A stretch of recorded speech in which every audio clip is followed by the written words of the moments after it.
Gemeente, maak asseblief julle Bybels oop by Efesiërs hoofstuk 4 vanaf vers 17 tot en met hoofstuk 5 vers 5. Dis die teks wat ons vandag benader. Efesiërs 4 vanaf vers 17. Ek het hierdie boodskap getitel Uit met die oue en in met die nuwe. Laat ek vanoggend begin met 'n storieetjie. 'n Paar jaar gelede ry ek en Esther en ek op pad na vriende in vereniging met my Mazda Etude 2003 model karretjie. Ek was baie lief vir daai kar. En op pad vereniging toe pak die engine op. Wat gebeur het is die waterbottel, die waterhouer voor onder die engine kap het 'n kraak ingekry en met die drukking in die stelsel is al die water uitgedruk. En 'n lang en tegniese storie kort, die engine het te oorverhit. Die gasket het geblaas, van die pistons is gebuig ensovoorts. Die motor se temperatuurmeter was in die rooi, daar het rook onder die engine kap uitgekom, dan weet jy dinge is nie heeltemal pleis nie. En die motor het geen krag gehad nie. Nodeloos vir my om te noem dat die kar het nie meer gewerk soos wat hy moet. Hy was nie in 'n werkende toestand nie. Maar nadat ek dit by 'n baie bekwame werktuigkundige gehad het, wat die engine heeltemal oorgedoen het vir my, en na 'n baie meer plat beursie daarna, was die motor wel so goed soos nuut. Hy het weer seepglad geloop daarna. En weet julle, dit is ook so met die mens. Die sondeval van die mensdom in Adam het drastiese komplikasies tot gevolg gehad in die hart, die innerlike deel van die mens, wat sy verstand, sy emosies en sy wil geaffekteer het, en gevolglik ook vloei dit uit na die hele lewe, sy gesindhede, sy gedrag is geaffekteer.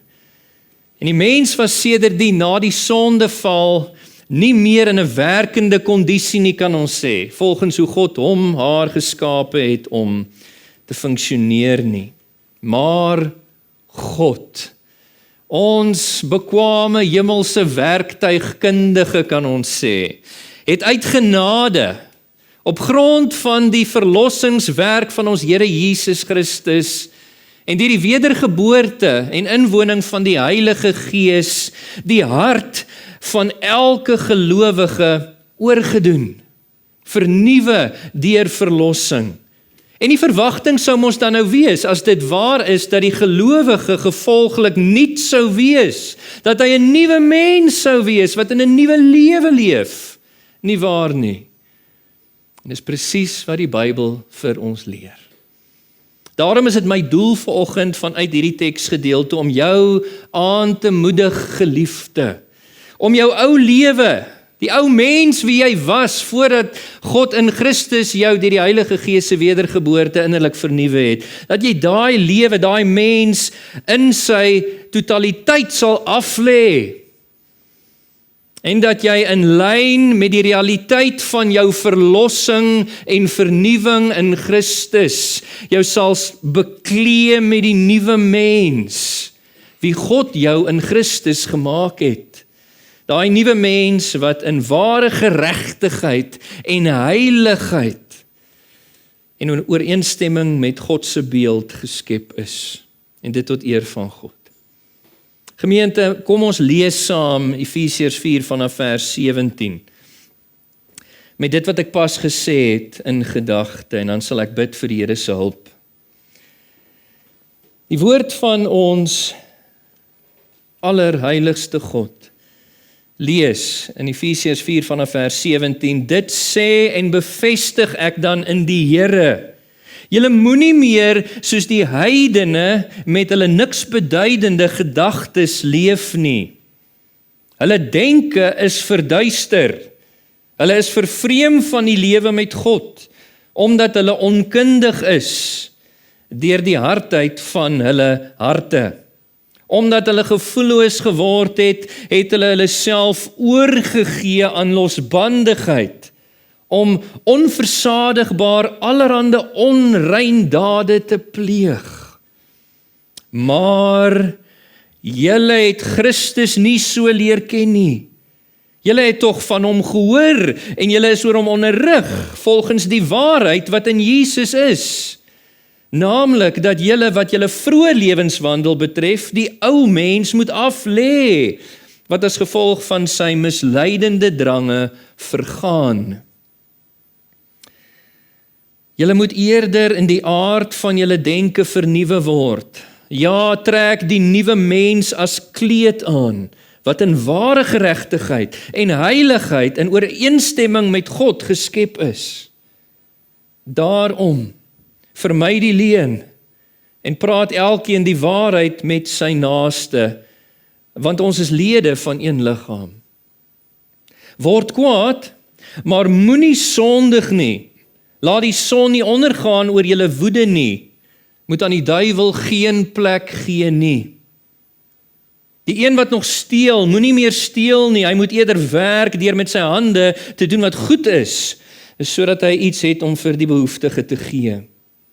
Nie 'n enkele afbreekende woord moet uit julle mond kom nie, maar eerder 'n woord wat goed is vir noodsaaklike opbou, sodat dit voordeel mag bring vir diegene wat dit hoor. En bedroef nie die Heilige Gees van God, deur wie julle met die oog op die dag van die bevryding verseël is nie. Laat vaar alle bitterheid en woede en gramskap en geskreeu en gelaster saam met elke vorm van kwaad. Wees goedgesind teenoor mekaar met innige meelewing, terwyl julle mekaar vergewe, soos God in Christus julle ook vergewe het. Volg dan die voorbeeld van God as geliefde kinders en leef in liefde, net soos Christus ons liefgehad en homself ter wille van ons oorgegee het as 'n offergawe aan God, as 'n offerande met 'n aangename geur. Maar soos dit heilig is betaam, moet daar onder julle van onsedelikheid en allerlei onreinheid of gierigheid geen sprake wees nie. Ook nie van skandelikhede en dwaase of lawwe praatjies, wat alles onvanpas is nie, maar eerder van danksegging. Want dit moet julle goed begryp. Geen hoereerder of onreine of gierige aard, so iemand is 'n afgodedienaar, het 'n erfdeel aan die koninkryk van Christus en van God nie. En tot sover het die woord van die Here. Gemeente, kom ons sluit ons oë. Vader, ons vra u hulp, u bystand, wanneer ons onsself nou onder u geïnspireerde, gesaghebende woord plaas. Spreek daardeur tot ons harte. Laat die woord vir ons wees soos 'n tweesnydende swaard wat indring tussen murg en been, siel en gees. Laat dit ons gedagtes van die hart beoordeel.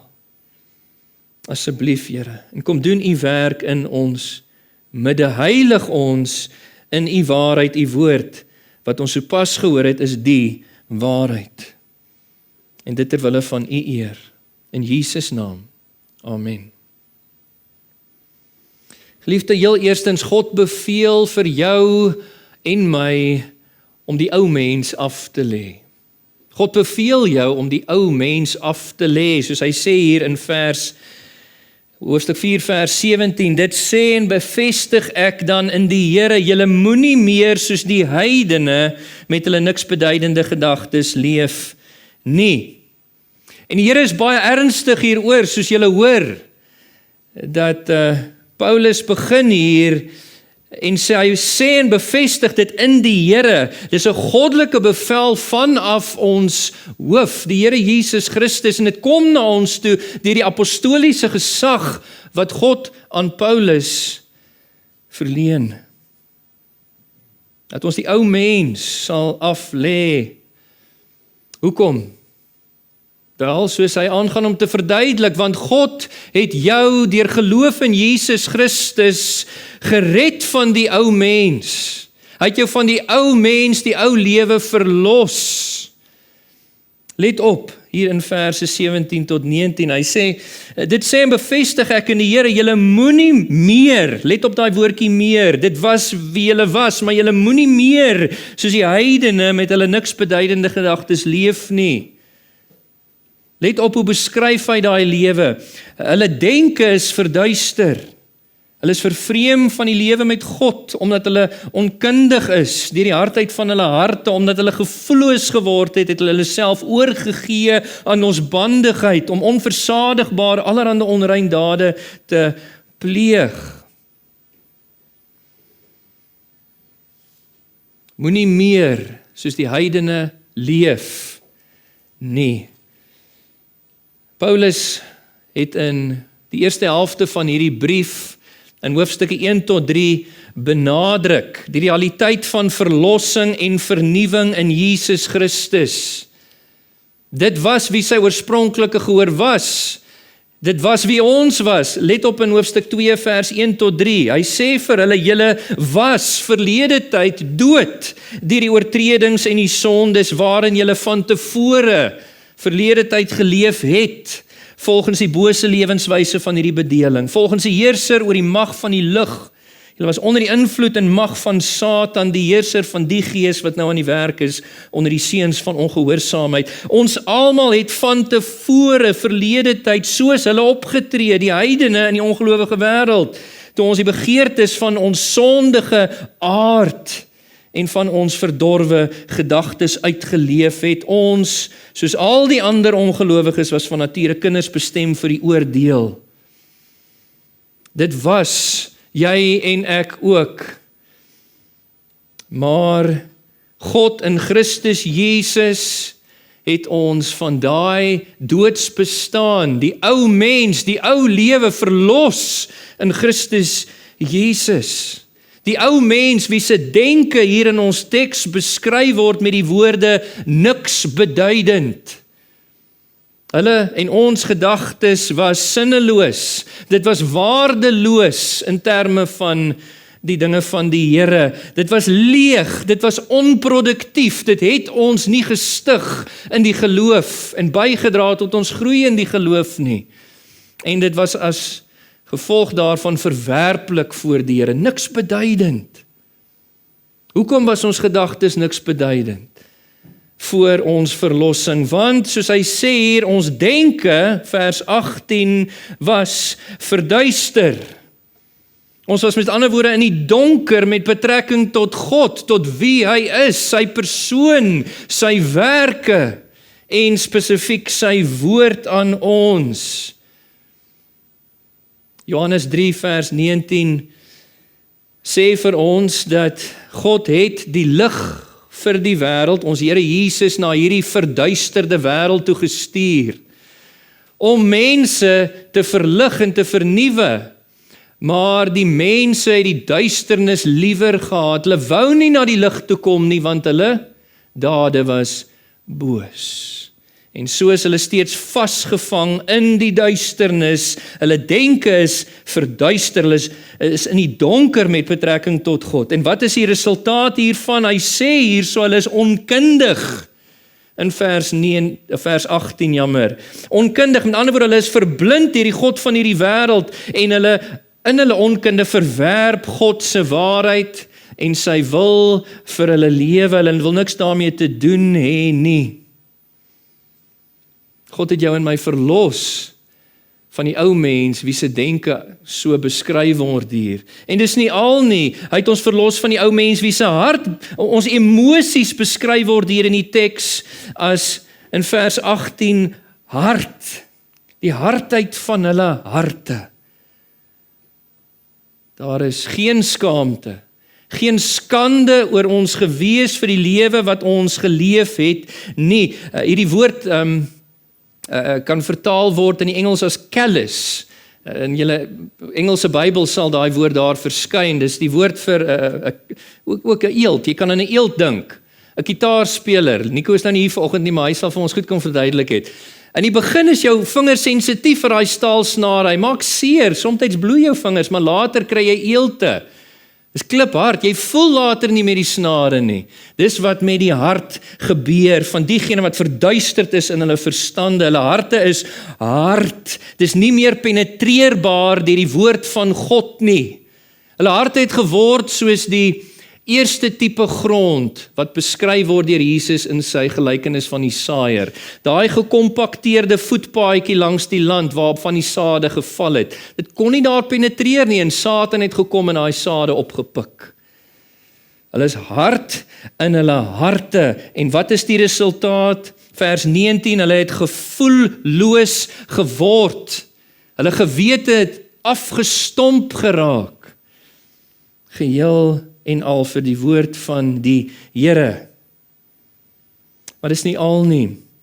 God het ons van die ou mens verlos, wie se wil ook beskryf word hier in die teks as oorgegee in vers 19, oorgegee, met ander woorde, diegene met 'n verduisterde verstand, met verharde harte, is verslaaf aan Satan en is verslaaf aan hulle sonde, hulle is oorgegee. Nou ek wil vir julle uitwys hierso is parallelisme tussen ons teks hier en wat gesê word in Romeine 1. Meeste van julle ken die teks daar. As jy dit nie ken nie, gaan lees dit by die huis vanmiddag, Romeine 1, wat praat van hoe God aan alle mense 'n sin van sy bestaan gegee het, innerlik in hulle gewete en ook uiterlik in die werke van sy hande in die skepping. Niemand het verontskuldiging nie, almal weet van God se bestaan, is Paulus se redenasie daar. Hulle kies om die waarheid van God sy bestaan, sy wese, sy waarheid, sy wil te onderdruk in hulle ongeregtigheid en daarom word die toorn van God uit die hemele geopenbaar oor sulkes. Hulle ken God, maar omdat hulle gekies het om nie met hom rekening te hou nie, maar hulle self te wend tot afgode, sê dit God het hulle oorgegee tot 'n verdorwe verstand om te doen wat nie gepas is nie. Dit wat ons hier in ons teks het, hier in vers 19 is die gevolg van God se oorgee van mense. Is dat hulle gee hulle self later oor aan alle forme van losbandigheid. Hulle jaag na hulle vleeslike drange sonder enige morele perke, sonder enige bande. Dis wat die gedagte hier is. Hulle is losbandig, los van enige morele bande. En daai drange van die sondige natuur kan nooit versadig word nie. Dis soos 'n bodemlose put en daarom sê Paulus hier, onversadigbaar bedryf hulle allerhande onrein dade.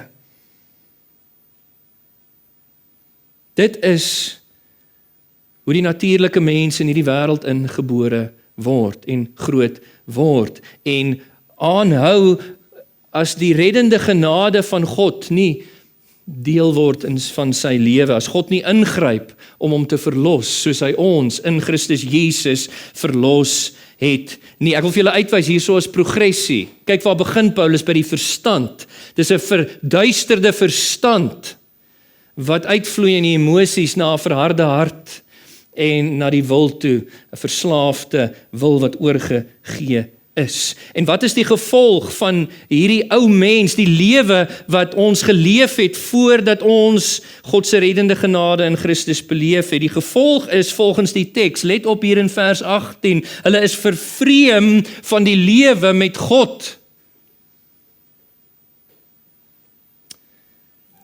Kyk gou na hoofstuk 2 vers 12. Paulus het al reeds vir hulle hieraan herinner. In hoofstuk 2 vers 12, onthou dat julle in daardie tyd voor julle redding en verlossing sonder Christus was, uitgesluit van die burgerskap van Israel, vreemdelinge ten opsigte van die verbondsbeloftes, sonder hoop en sonder God in hierdie wêreld, vervreem van die lewe met God. Daar's geen verhouding nie. En dis nie al nie, hulle is nie net vervreemd nie, hulle is besig om te vergaan. Kyk na vers 22. Paulus skryf, hy praat hier van die ou mens wat afgelê moet word, wat as gevolg van sy misleidende drange, die drange van die sondige natuur, vergaan. Vergaan. En dit is ook wat hy vroeër vir hulle gesê het in Efesiërs 2 vers 3. Hy het gesê, ons almal het tevore, soos hulle die heidene en die ongelowige wêreld, ons het soos hulle opgetree toe ons die begeertes van ons sondige aard, van ons gedagtes uitgeleef het. Ook ons, soos al die ander, was van nature kinders bestem vir die oordeel. Besig om af te stuur op die veroordeling van God om te vergaan. Dit is die gevolg, maar geliefde, dit is nie meer waar van jou en my nie, prys die Here. Weens die reddende genade van God in Christus Jesus, as jy al tot bekering gekom het en in Jesus geglo het as jou verlosser en Here. Onder die ou verbond alreeds het God beloof dat hy iets nuuts sou doen onder die nuwe verbond. Hy sou die hart van klip verwyder, hy sou innerlik 'n transformasie veroorsaak, sy gees in die hart van die mens gee, om hom innerlik te vernuwe, sodat hy die wil en waarheid van die Here sou ken, om daarin te leef, 'n nuwe mens, wat in 'n nuwe lewe wandel. In tekste soos Jesegiel 36, vers 26 en 27, en dis wat Paulus vir ons sê, die Here wel gedoen het onder die nuwe verbond. Ons is saam met Christus gekruisig, volgens Romeine 6, vers 3 tot 5. Saam met hom begrawe, saam met hom opgewek, as 'n nuwe mens, wat in 'n nuwe lewe wandel. Dis waar van ons in Christus. Jy is soos daai Mazda etude van my, nadat die werktuigkundige sy engine oorgedoen het, vernuwe het. So dis 'n eerste rede waarom God jou beveel om die ou mens af te lê, want hy het jou verlos van daai ou mens, daai ou lewe. Nog 'n rede wat Paulus hier gee is, want God roep jou op om die ou mens af te lê in die evangelie boodskap. Dis die oproep wat na ons toe kom. Kyk gou weer in ons teks na verse 20 tot 23 van hoofstuk 4 hier in Efesiërs. Paulus skryf, maar in kontras met daai ou lewe wat ons nog sien onder die heidene in die wêreld, maar julle het Christus nie so leer ken nie. Julle het tog van hom gehoor, julle is oor hom onderrig, volgens die waarheid wat in Jesus is. Hulle het van hom gehoor deur die evangelie, en wat is daai evangelie waarheid in Jesus? Vers 22, naamlik, dat julle wat julle vroeër lewenswandel aanbetref, die ou mens moet aflê, wat as gevolg van sy misleidende drange vergaan. Die evangelie roep ons op tot bekering, geliefdes. Om ons te bekeer van alles wat God onterend is in ons lewe, alles wat deel was van die ou jy, die ou Frans, die ou Willem, die ou Johan, die ou Mitch, die ou Paulia, die ou Marilee. Alles wat deel was van die ou in Adam lewe. Dit sluit in onbybelse begeertes. Dit sluit in onbybelse ambisies. Dit sluit in onbybelse oortuigings. Dit sluit in onbybelse gesindhede, houdings, motiewe. Dit sluit in onbybelse gedrag. En in die lig van die feit dat die evangelie ons oproep tot bekering, in die lig van wat Paulus hier skryf, wil ek vir jou vra, geliefde, het jy al ooit werklik geheel en al tot bekering gekom? Het jy al afgelê daardie dinge wat die Here vir jou vra om af te lê in sy woord? Of is daar nog iets waaraan jy vashou van die ou lewe? 'n boesemsonde wat jy nie wil laat gaan nie? Dalk wêreldliefde, wêreldgesindheid. Jy weet wat daai ding is wat die Heilige Gees sy vinger op druk in jou lewe, geliefde. Let op wat sê Titus 2 in hierdie verband. Titus 2 vers 11 tot 14. Hier skryf dieselfde Paulus wat Efesiërs geskryf het oor die oproep van die evangelie dat ons tot bekering moet kom. Aflê die ou mens. Hy sê hier die verlossende genade van God het verskyn vir alle mense deur die evangelie. En dit voed ons op in die positiewe, sodat ons in hierdie bedeling verstandig, regverdig en godvreesend kan leef. Maar in die negatiewe, dit voed ons op, dit leer ons om goddeloosheid en wêreldse begeertes te verwerp. Hy sê maar basies dieselfde met hierdie woorde. God wil hê jy moet die ou mens aflê, want hy het jou verlos van daai ou mens en lewe. En hy roep jou in die evangelie op om dit te doen. Maar dis nie al nie, God beveel jou ook. As ek die keersy kan gee, of Paulus gee vir ons die keersy hier. God beveel jou om die nuwe mens aan te trek. God beveel jou en my om die nuwe mens aan te trek. Lees gou saam met my vanaf vers 23 in Efesiërs 4. Paulus sê, julle moet eerder in die aard van julle denke vernuwe word. Ja, trek die nuwe mens as 'n kleed aan, wat in ware geregtigheid en heiligheid in ooreenstemming met God geskep is. Hy gee vir ons hier 'n illustrasie, die van die aantrek van 'n kledingstuk. Verbeel jou die uittrek, die aflê van die ou mense, soos om 'n ou, verslyte, stikkende, geskeurde, vuil, bevlekte hemp uit te trek, wat jy sommer direk in die was, in die drom gaan gooi. En om 'n nuwe hemp aan te trek, splinternuut. Dit is die idee hier. Die vraag is hoe? Hoe doen ons dit wat Paulus hier beveel? Hoe lê ons die ou mens af? Hoe beklee ons onsself met die nuwe mens? Wel, kyk waar begin hy. Deur middel van die vernuwing van die denke.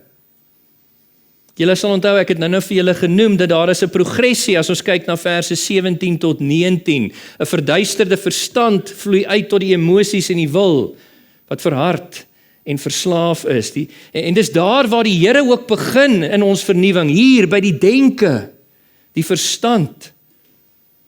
Die Heilige Gees van God gebruik die woord van die Here, na mate ons in die Bybel is elke dag, om ons verstand te verlig en sodoende te vernuwe met betrekking tot die waarheid en die wil van God vir ons lewens. Hy as dit ware lig ons herskepte gewete, lig hy in met die waarheid en die wil van God. En dan begelei hy ons op grond van daai ingeligte gewete. En wat is die uitkoms? Paulus sê vir ons hier, 'n vernuwe lewe. Dis nie net dit jou denke vernuwe word nie, dit vloei uit in die res van jou lewe, sodat jou lewe in ware geregtigheid en heiligheid mag bestaan. En wat is die mikpunt uiteindelik? Jesus gelykvormigheid. Kyk wat sê hy hier in vers 24, daai lewe is in ooreenstemming met God, ons kan sê met God se beeld, dit wat Jesus vir ons kom toon het deur sy lewe.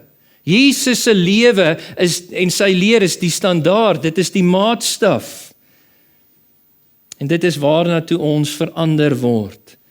'n lewe van ware geregtigheid en heiligheid in ooreenstemming met daai beeld van God.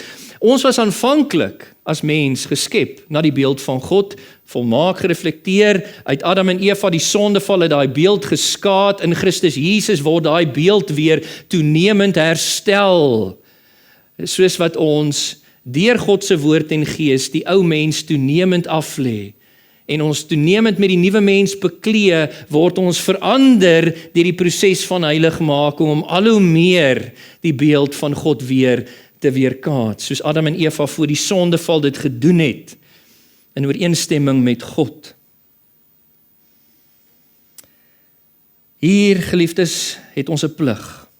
Kyk, God doen die werk in ons, soos wat ons Christus dophou met onbedekte gesig, die sluier van geestelike blindheid is deur wedergeboorte weggeneem, ons kyk in die spieël van God se woord en ons aanskou die heerlikheid van Christus en ons word verander van heerlikheid tot heerlikheid, as die Here wat die Gees is. Dis primêr God die Gees se werk om ons heilig te maak en hierdie lewe in ons te kweek, en hy doen dit vir ons, wie in Christus Jesus is, maar ons het ook 'n sekondêre verantwoordelikheid, 'n plig. Hierdie opdrag in die teks word nie gegee aan die Gees nie. Dit word aan jou en my gesê, ons moet die ou mens aflê, en ons moet onsself eerder met die nuwe mens as beklee. En Paulus, wat baie prakties is, gee vir ons 6 voorbeelde van hoe om dit te doen. wat ons moet aflê en wat ons moet aantrek. Hier in verse 25 tot hoofstuk 5 vers 5. Ek gaan kyk na hierdie 6 voorbeelde vlugtig. Hy begin by eerlikheid. Kyk na vers 25 van hoofstuk 4. Hoe lyk dit wanneer ons uittrek die ou mens en aantrek die nuwe mens? Hy sê in vers 25, daarom, op grond van wat ek nou net gesê het, in verse 17 tot 24, daarom vermy die leuen en praat elkeen die waarheid met sy naaste, want ons is lede van een liggaam. Met ander woorde, wat is die eerste voorbeeld wat hy ons gee? Lê af leentaal. Leuns in al sy vorms, valsheid in al sy vorms, en wat moet ons aantrek in die plek daarvan? Die praat van die waarheid. En elkeen van hierdie voorbeelde gee hy vir ons 'n rede, hoekom ons dit moet doen. Die rede wat hier gegee word in vers 25 is, want ons is lede van een liggaam. Binne in die konteks hier in vers 15 van hoofstuk 4 het Paulus nou net gesê, dat ons in liefde aan die waarheid moet vashou, die waarheid van die evangelie. Ons moet die waarheid praat onder mekaar, en soos wat ons in liefde aan die waarheid vashou, word die liggaam gegroei in eenheid en volwassendheid. Daarom sê hy hierso, moenie vir mekaar lieg nie, hou vas aan die waarheid, want ons is lede van een liggaam. 'n tweede voorbeeld wat Paulus hier noem is woede. Woede. Ek is seker, hier is niemand onder ons wat hiermee worstel nie. Hy sê in vers 26, word kwaad, maar moenie sondig nie. Hier is 'n toelating vir heilige woede.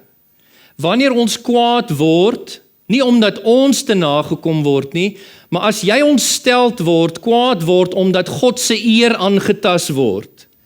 Dit noem ons heilige woede, dit is toelaatbaar, maar jy mag nog steeds nie in heilige woede sondig nie, né?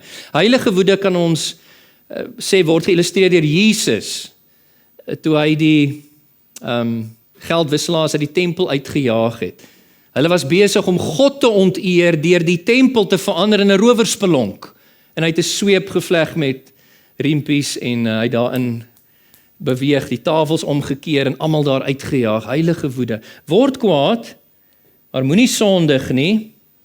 Laat die son nie ondergaan oor julle woede nie. Wat ons hier moet aflê is onbeheerste woede. Dis die gedagte hier. Wat deel was van die ou mens wat ons moet aflê is onbeheerste woede. Wat moet ons opneem in sy plek? Selfbeheersing. Word kwaad, maar moenie sondig nie. Selfbeheersing is die vrug van die Gees. Hoekom moet ons dit doen? Die rede wat hier gegee word is sodat Satan nie 'n vatplek in jou lewe kan kry nie. Niemand wat onbeheerst is in sy woede kan doen wat reg is in die oë van die Here nie. Dit sê Jakobus 1 vers 20 vir ons. Die woede bewerk nie die geregtigheid van God nie. Vir daai rede moet ons selfbeheersing toepas sodat die duiwel nie plek kry in ons lewe nie, vers 27. 'n derde voorbeeld wat Paulus hier noem is diefstal. Vers 28 van hoofstuk 4. Hy sê die een wat nog steel, moenie meer steel nie.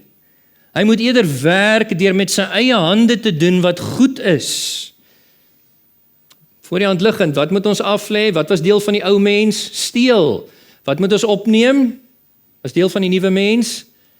Om nuttig te werk met jou hande. Gaan lees 1 Tessalonisense 4 vers 11-12 in hierdie verband, waar Paulus sê, stel julle eer daarin om rustig te werk met julle eie hande. Hy sê dieselfde hiersom. Wat is die rede wat hy gee terwille van barmhartigheid? Sodat jy iets het om te gee aan die wat behoeftig is. Aflê, diefstal, opneem, harde, nuttige werk.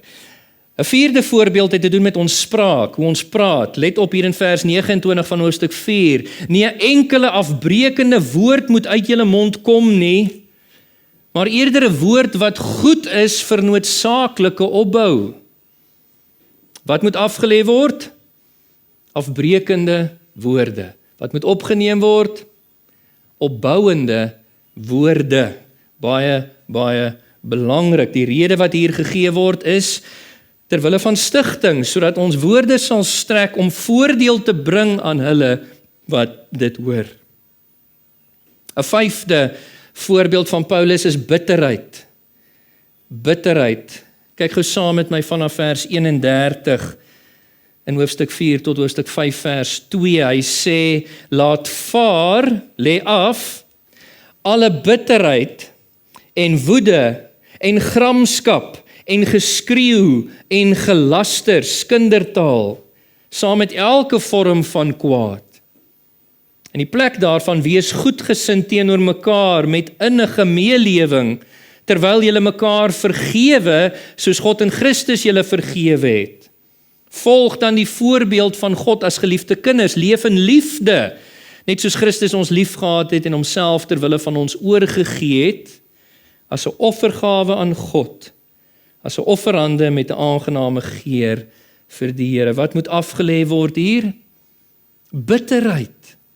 En als wat daarmee saamgaan, als wat uit bitterheid, as jy 'n wrok in jou hart koester, uitvloei, daai goed wat genoem word in vers 31. En wat moet ons aantrek? Liefde. Liefde wat manifesteer in goedheid, in innige meelewing, in vergifnis teenoor mekaar. En wat is die rede wat gegee word hier in hoofstuk 5 vers 1 en 2? Sodat ons 'n voorbeeld mag wees van God se liefde aan ons. Hy het sy liefde aan ons bewys in Christus, soos Paulus skryf. God was goedgesind teenoor ons, meelewend teenoor ons, hy het ons vergewe, en ons moet dieselfde doen en nie bitterheid en al sy uitvloeisels toelaat nie. En dan die 6de en laaste voorbeeld wat Paulus hier gee is hoofstuk 5 vers 3 tot 5, wat te doen het met die seksuele. Hy sê in hoofstuk 5 vanaf vers 3, maar soos dit die heiliges betaam, moet daar onder julle van onsedelikheid en allerlei onreinheid of gierigheid, wellus, geen sprake wees nie. Ook nie van skandelikhede, dwaase of lawwe praatjies in hierdie verband nie, wat alles onvanpas is, maar eerder van danksegging. Want dit moet julle goed begryp. En hier is die rede. Wat moet ons aflê? Alle sondige praktyke met betrekking tot die seksuele. Hy verwys daarna met die woorde onsedelikheid en allerlei onreinheid in die teks. Ons moet ook aflê alle sondige begeertes met betrekking tot die seksuele, waarna hy verwys met die woord gierigheid hier in vers 3 van hoofstuk 5. Ook moet ons aflê alle sondige spottery, onvanpaste grappe oor die seksuele, waarna hy verwys met die woorde skandelike, dwaase, lawwe praatjies. Alles van dit is onvanpas. Wat moet ons aantrek eerder? Hy sê danksegging, dat ons God altyd sal dank vir hierdie kosbare gawe van die seksuele, fisiese intimiteit, wat die geestelike en emosionele intimiteit tussen een getroude man en een getroude vrou wat permanent met mekaar in die een vlees huweliksverbond verbind is, wat dit in daai konteks geniet. Alle seksuele aktiwiteite buite daai konteks, buite die huwelik, voor huweliks, buite huweliks is sonde, maar dis 'n gawe vanaf God binne die huwelik, wat ons voor die Here kan dank. En dan die rede wat hy gee hier, is in vers 5 van hoofstuk 5, want dit moet julle goed begryp. Geen oreerder, of onreine, of gierigaard, so iemand is 'n afgodedienaar. Hy het van die seksuele afgod in sy lewe gemaak. Hy het 'n erfdeel aan die koninkryk van Christus en van God nie. Geliefdes, hierdie lys voorbeelde wat Paulus vir ons gee vanaf hoofstuk 4 vers 25 is nie uitputtend nie. Dis voorbeelde, maar dis 'n begin. Dit is hierdie tipe dinge wat die Gees in ons werk, in lyn met ons ingeligte gewete, in lyn met die waarheid en die wil van God, dat ons dit sal aflê sodat ons kan beklee met hierdie dinge. En dit is so belangrik dat jy dit doen. Dat jy agslaan op die bevel van die Here om af te lê die ou mens en aan te trek die nuwe mens, want kyk na vers 30 saam met my in hoofstuk 4. As ons dit nie gaan doen nie, gaan ons die Heilige Gees bedroef. Dit gaan jou geestelike groei stuit, dit gaan jou geestelike welstand aantas. Hy sê in vers 30, bedroef nie die Heilige Gees van God, deur wie julle met die oog op die dag van bevryding verseël is nie. Ek sluit hierdie boodskap af, gemeente. God beveel jou, lê af die ou mens, die ou lewe. Aangesien God jou van die ou mens en ou lewe verlos het, en aangesien hy jou in die evangelie hiertoe oproep, en beklee jou, trek aan die nuwe mens, die nuwe lewe, waartoe hy jou herskep het in Christus Jesus. Die nuwe lewe wat in ware geregtigheid en heiligheid in ooreenstemming met God se beeld geskep is. God sal jou bystaan hierin. En deur jou gehoorsaamheid, deur my gehoorsaamheid, sal hy ons vorm toenemend na die beeld van Jesus Christus. En ons so saamgroei tot eenheid en volwassenheid soos ons laasweek gehoor het. En dit alles ter wille van sy eer. Amen. Kom ons sluit ons oë. Hemelse Vader, ere aan U vir U kosbare woord, so duidelik, reguit, verstaanbaar.